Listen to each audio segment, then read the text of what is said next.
মহান রবের নিকট দোয়া করছেন। আমাদের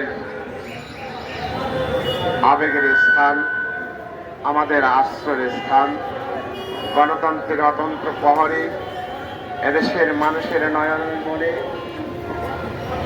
যিনি আজ অসুস্থ হয়ে হাসপাতালে আছেন, আমরা শুধু তার জন্য দোয়া করব, মহান রব্বুল আলামিন যেন এই গণতন্ত্রের অতন্ত্র প্রহরী দেশনেত্রী বেগম খালেদা জিয়াকে আল্লাহ নেক হায়াত দান করেন।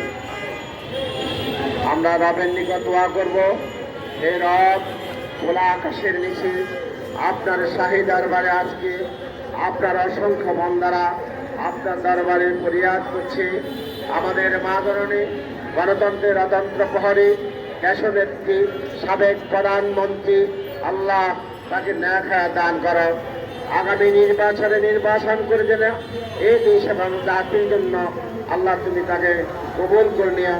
এই দেশের জন্য যেন খেদমত করতে পারে, ইসলামের মূল্যবোধগুলো করতে পারে, দেশের গণতন্ত্র এবং সার্বভৌমত্বের জন্য যারা অতীতে যেভাবে কাজ করেছে ভবিষ্যতে ঠিক তেমন যেন কাজ করতে পারে, এই আশা করবো। সবসময় মহান রবের নিকট দোয়া করবে, এটাই আমাদের আজকের এই আশা প্রত্যাশা।